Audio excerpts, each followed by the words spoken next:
Welcome to Be Inspired, your ultimate resource for finding inspiration and living consciously in a rapidly changing world. And welcome to Still Blooming, Conversations with the Artists. I'm Francesca Durham, curator for this group exhibition on view at the Art Gallery of Burlington from February 7th through to May 24th. This exhibition asks a question I've asked myself many times. What does it mean to still be blooming? How do we keep creating beauty and meaning and community despite adversity? Over this episode series, I'm sitting down with each of the artists in the exhibition to hear their answers. And I'd like to start by saying thank you to our sponsor, the Halton Black History Awareness Society, for your generous support for our artists. Today, I'm thrilled to be in conversation with Komi Olaf. Komi has two pieces of artwork in this exhibition, Ann Shadd and Empress Sheba, which anchor the show. Komi, thank you so much for being here and part of this podcast series for Still Blooming. Thank you very much, Francesca. It's great to be here. Now, as you know, there are 5 core questions in this mini deep dive interview. So are you ready to get started? Yes, let's go for it. All right, let's do it. So question 1 starts with a personal connection. And my question is, what does the phrase still blooming mean to you personally, and how does your work in this exhibition embody that idea? Okay, well, thank you very much for that. For me, I think of still blooming, I want to say maybe quite literally. I think about it as the idea of something that keeps on giving over time. I imagine a seed that is buried and over the years keeps on manifesting of bringing stuff out, bringing new life. There are ideas that we bury within ourselves, and over time, they keep on multiplying. You know, one idea can give birth to more ideas. So I think of still blooming in that sense, where it's not stagnant, it's constantly in motion, constantly in flux, and that's how I relate it to the pieces that are in this exhibition. I'll talk maybe first about Wildflower, which is the painting of Ann Shadd Cary. The idea of still blooming is, so she's been dead now over 200 years. Her legacy is one that is constantly being brought out to the masses, to the front. Some of the decisions she made in her lifetime are still bearing fruit. We are enjoying the benefits of a lot of her fights. She was an abolitionist, she was a lawyer, a school teacher, and all of those have, multiplying effects. The people she taught have grown up. They've had other children, and the schools that she established both in Canada and the U.S. continue to inspire people. So I think about still blooming in that regard for Ann Shadd Cary. Okay. The other painting is of Empress Sheba. She's a contemporary person in Toronto here. She's like a community leader. She's an advocate for marijuana and ganja. And that painting was created around the time when it was being legalized in Canada. And this idea of, so while I was creating it, we had, I'll talk a little bit about that when we move forward into some of the pieces, but she's from Haiti, and a lot of our conversation while I was photographing her in preparation from this painting led me to do a little bit of my own outside research. And that's how I found out about the Citadel, which plays a very important role in Haitian history, as well as African/colonial architecture. It's a massive building on its own, and played a huge role in Haiti's independence, post-independence. Yeah, so I think about still blooming as so these are besides we're talking about plants and flowers and all of that, there are these other elements that are involved in these paintings maybe about the people or about the buildings that are still birthing ideas centuries after, quote unquote, the end of those people or those buildings. Okay. And as you said earlier, it's for you, still blooming means that something is still giving over time, something in motion, in flux. And I always learn something more when I speak to you to learn about this particular work, which is going to take me into the next question so we can explore it further. Both pieces, you've started the process, but you are certainly welcome to walk us through a little bit more of the creation of these pieces, what inspired them as you've started to tell us, as well as were there any surprising moments or challenges like along the way in bringing these pieces to life? Because there is a lot happening here, from the people themselves to their contributions and for what continues today. Yes, definitely. And I'm very happy to talk about it. And Okay. please feel free to stop me if I keep going on for too long. But Okay. I'll start with Wildflower, Okay. which is the Ann Shadd Cary painting. So I was invited to collaborate with a design studio out of New York at the time called Oluwatosin Atelier. And they were pitching for Canada Post stamp, and they were looking for an image of Ann Shadd Cary. So they brought me on kind of as the illustrator.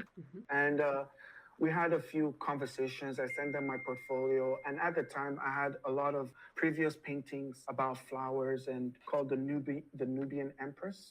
And so we went through a lot of iterations. So I did a few sketches, a lot of digital drawings at first. And some of the feedback I was getting was that, we're really trying to lock down the likeness of Mary Ann, so her face.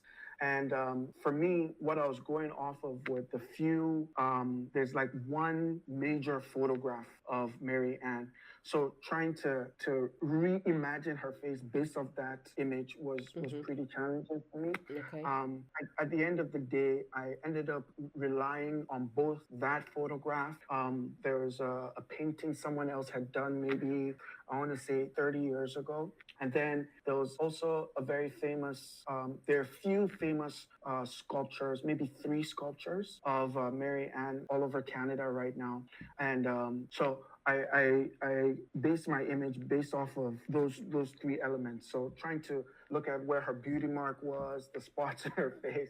It was a lot of trial and error. Okay. And then another one of the challenges was trying to figure out the flowers, the bouquet of flowers on her head, because the idea was to show different flowers that bloom in Ontario, which like Mary Ann was based in Ontario when she was in Canada for a while. So we wanted to kind of pay homage to that, as well as, trying to figure out what kind of clothing she wears. Because in a lot of the previous images prior to this, she's dressed in very plain clothing, which I believe is very representative of the time. However, I wanted to show her in a little bit more regal fashion. And, after she left Canada, she became a lawyer. And I wanted to capture that, the power in her pose. So those were some of the challenges that I had to face with with the Wildflower painting. Challenges, but also some wonderful discoveries having to do the research, even with all the flowers, as you say, within Ontario. It must have been quite exciting. It was exciting. And to be honest, of almost all the paintings I've done, I think this particular painting, I did the most amount of sketches or iterations before I ended up doing the painting. So I think in total, I have maybe about, I want to say 20 different options before I landed on this. Because I was working with someone else, there was, if I'm working on a painting by myself, there's certain decisions that I make and I just go for it. But because I was working within a team, there was a lot of feedback from different places. So, somebody might really like this, somebody doesn't like the hair. Oh, can you make her face a little bit slimmer? There was a lot of that, which was a challenge for me. But I'm glad that I went through that process, because it's, it's an iron sharpened iron kind of situation. And you talked about looking at sculpture sculpted pieces of Mary Ann Yes. Shadd, and I know there's one in Freedom Park in Chatham, Ontario, but I Hmm. also know that there's another full-size statue of her installed. I think it's at the university in Windsor. Did you have a chance to Yes, see yes, them both? yes, both of them. No, I Okay, didn't great. go there physically, Uh-huh. but I looked at images online. So I Okay. tried to, there's the one you're talking about. The first one is like a bust, and then the Yes. other one is like a Yes. Right. full body image. Yes. So if you look at both of those, I'm not sure if they're done by the same artist actually, but I know she was a female artist. She is a female artist. Okay. But like there are a little bit of similarities in her facial features. There are a few differences. So if you take a little bit of this and a little bit of Hmm. that, you see some consistent features that travel through the photograph, through the painting, through those sculptures, and I tried to wean my image out of that. Well, I think you Okay. did a great job on Marianne Shadd and in Okay. creating Thank this you. piece, Wildflower. Can Mhm. you talk a little bit more about the flowers that crown her hair? Yes, yes. So all of those flowers are kind of flowers that grow in Ontario. Hmm. But the most important flower in that bouquet are the black-eyed Susan. So they look like little sunflowers. Yes. There are sunflowers in the bouquet, but there are all these other ones that look like little sunflowers. And that's the black-eyed Susan. And those flowers represent they're known as the flower of justice. So she was an advocate for justice, an Hmm. advocate for the liberation of Black people and abolitionist. She was a lawyer.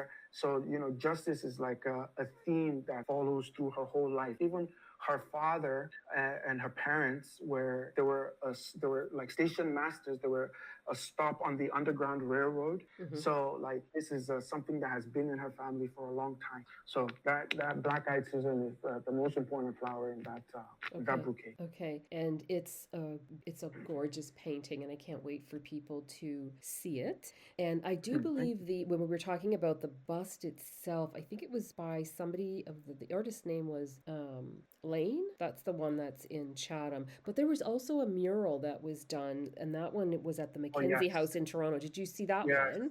yes. That is done by Young Yemi. Mm. His name is Adeyemi Adebasan. Forgive me for the mispronunciation, Mm. but he's an Afrofuturist artist in Toronto, Okay. Mm-hmm. and he created this, really amazing futuristic rendition of Mary Ann, and I definitely was inspired by that when I was creating the painting.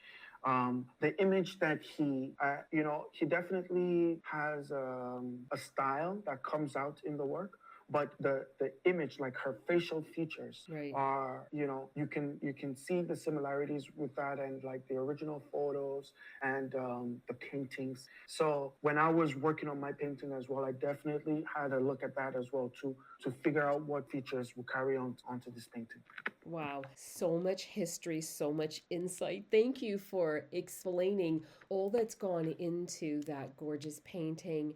And did you want to tell us then a little bit Sure. about the process for Empress Sheba? Oh yes, yes, definitely. So I'll just tell you. So for that particular painting, it was in collaboration with an organization called Humanity Over Vanity, and Oh, okay. so I did a couple of paintings for them. But for this particular one, the Empress Sheba, I had a photo shoot with her in her apartment. So I had my colleague, who is a very great photographer. We went and we set up our cameras in her apartment and just allowed her to just Wow. be with her plants. And then we had a conversation. And through the conversation, we were just taking different photographs. And out of that is where the painting was born. But, Mm. like I mentioned, she's an advocate for marijuana. So she's very in tune with the planting of the herb, as well as she smokes it using this really beautiful I want to say roots chalice, which Okay. is it's like a calabash made out of a calabash and like bamboo sticks. It's really beautiful physically. So I wanted to capture that in the painting for sure. And I think you And did actually. It's beautiful yes, what you did. Okay. exactly. So through the conversation, we were talking about Haiti and like, I'm originally from Nigeria. However, my sister-in-law is from Haiti, so I've heard about like um, the Haitian Revolution and all of that. And through our conversations, this idea of the citadel came up, and I wanted to, anchor it into the painting because it was like a place of fortification. Because this was during the time of the legalization of marijuana, and the advocates, the people that had been fighting for this for a long time, were very afraid of like the government co-opting the culture around it, and this whole idea of protecting the legacy of the plant and its origins and stuff. So that was where some of the iconography and stuff in the paintings manifested from. And also, can you talk about the positioning? Because I don't think that was by accident for the citadel in that painting. Yes, the way it's sitting on her shoulder there, Right. because it sits on a hill. It sits on a hill in real life. Like it's there. I've never been to Haiti. I've never seen it, Okay. but I wanted to capture that. But I also wanted it to be not too much of a focus, but kind of like a remembrance. Like, they say we sit on the shoulders of giants, and I wanted this powerful, because the way she seated in the pose is like. It's a powerful pose as well too, right?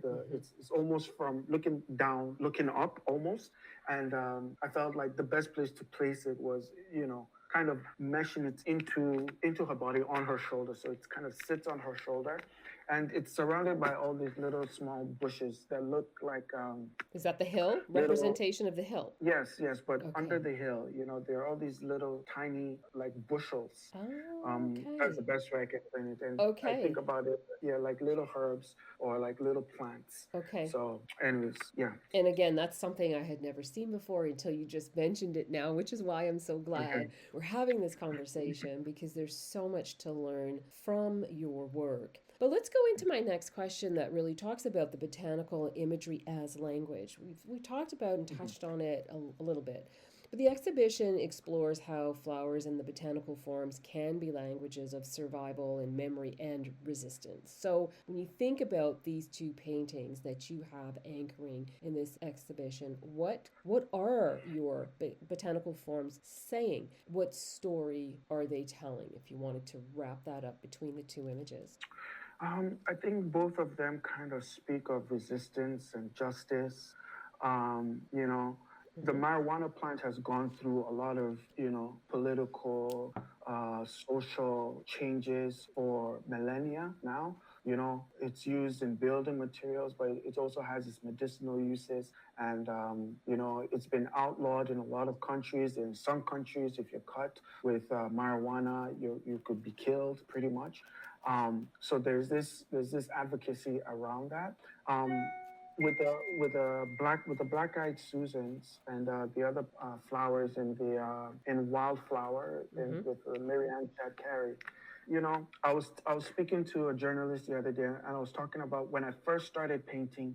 One of the feedback that I got from a gallerist was because I wasn't painting a lot of flowers. I was painting a lot of I would say political images.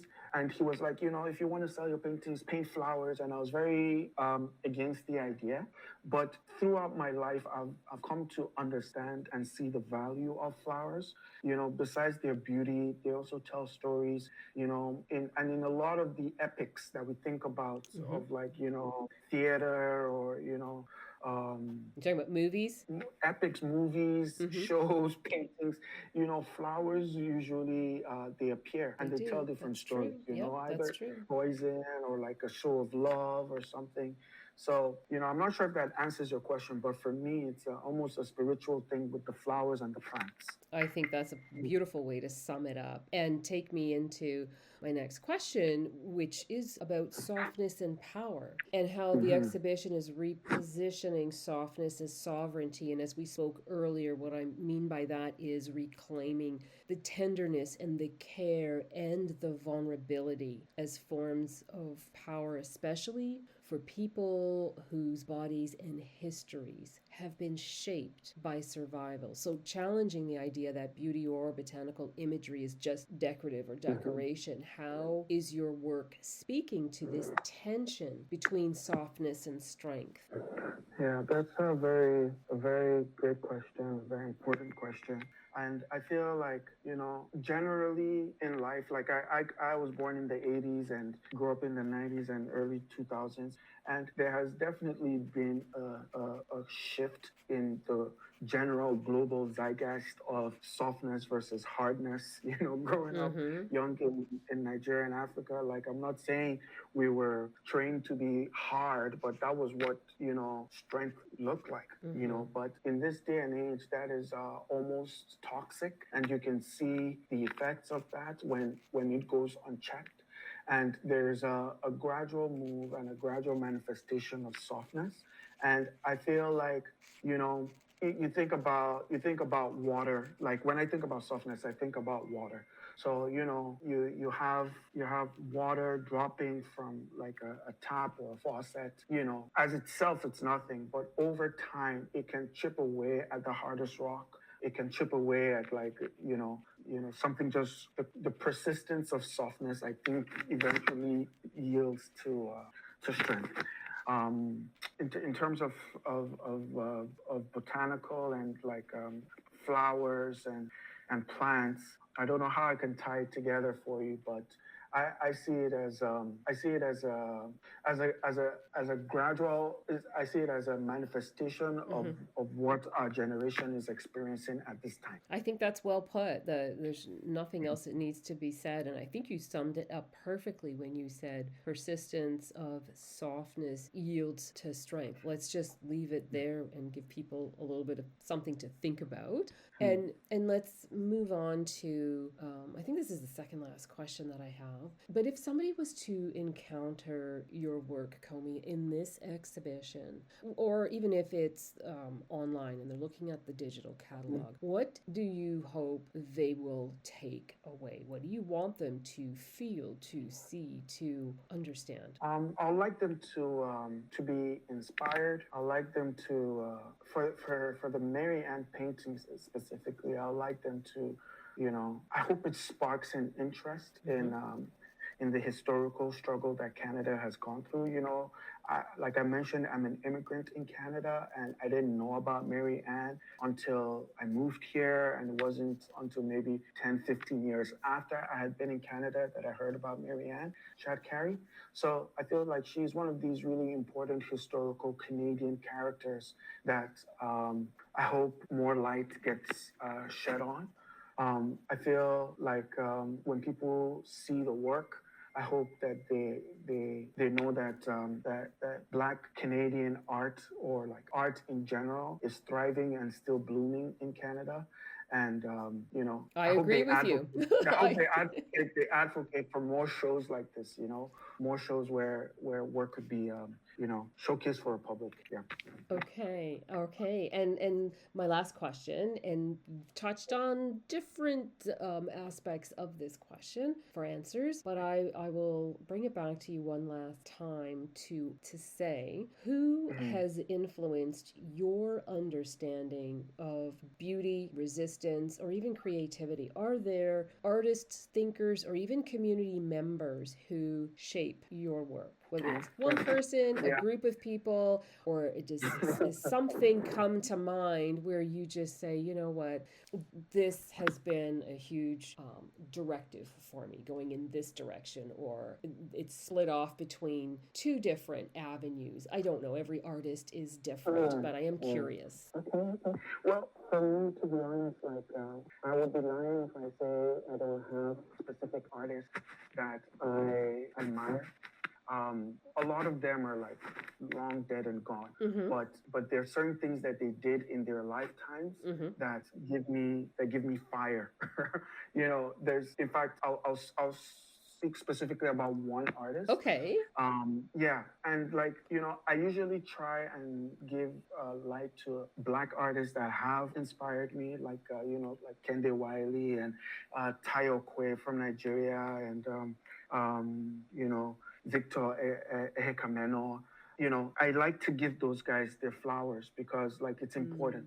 But Mm-hmm. I'll be honest that the one painting that I remain in awe of, I haven't seen it physically yet, but it's on my list of things that I need to see before I die. But it's the Raft of the Medusa. It was by an artist named Theodore. I want to say Gary Colt. I'm not sure if I can even pronounce his name, but he as an individual is inspiring for me. But the creation of that particular painting is something that I go back and read about and listen to podcasts about because it took I want to say it took a couple of years to complete. It's a very large piece of work, but there was a lot of studies that went into it. It depicts a real story that happened in history, but the painting itself is just really beautiful. And it's the, captures can a you lot. tell me the name of it again? Wrath or Raft? So, It was the Raft. R-A-F. the raft of the Medusa. Mm-hmm. So Okay. there was a shipwreck, and some guys were caught up on this raft, Right. and it was a scandal when it happened. I want to say in the 1700s, I guess. The shipwreck But scene. Right. It's an oil painting. It's Yes. an oil painting. Yeah. Okay. Anyways, but that painting inspires me. And there's another artist, Caravaggio, who I've had the pleasure of seeing some of his work in real life. He was a controversial character in his lifetime, but his paintings are just, to be honest, like technically, I really admire them.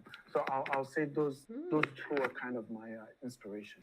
Okay, and that's a perfect place for us to end this amazing conversation in all that you hope for from Still Blooming to inspire, to spark interest in the historical struggles in Canada. And, just the timing of all of this, I think, is also very important, as you say, hoping that we'll have more of this moving forward. I cannot thank you enough for the beautiful conversation we've had today and the gift of your work in Still Blooming. I do want to find out from you, for our listeners, if people want to find you to further explore your work or to be in touch with you, where are you hanging out on social media? Okay, thank you very much. And it's been a pleasure being here. So you can find me on Instagram at Komi Olaf. You can also, that's KOMIOLAF. You can also find me on my website, which is komiolaf.com. And so I'm on Instagram, I'm on Facebook, Twitter, X, Threads. I'm there. And I know you're going to be in Still Blooming in just a couple of weeks. Is there anything coming right after it? Yes, so I have a solo exhibition at Helsin Art Gallery, and that will be running from February 3rd until I believe the first week in March. Yes. March 1st. Okay, perfect. And I do know the Helsin Gallery very well, so I'm really looking forward to seeing you there. Okay. Are you actually doing a talk with them as well during that time? Yes. So, yes, I'm going to have an artist talk. I guess it'll be for the opening, which is going to be on February 3rd. Okay. I believe, yes. All right, perfect. You do have a lot going on in a very short period of time, but for everyone listening, you can see Komi's work and the full exhibition, including all 9 artists, at the Art Gallery of Burlington from February 7th through to May 24th. We also have a digital catalog and the complete curatorial statement, artwork images, and more at francescadurham.com. So if you're a curator, a gallery owner, or an arts organization interested in community-engaged exhibitions, I encourage you to visit francescadurham.com to learn more about my curatorial practice. Again, thanks for tuning in. Until next time, keep blooming and stay inspired. Thanks again, Komi, and bye for now. Bye.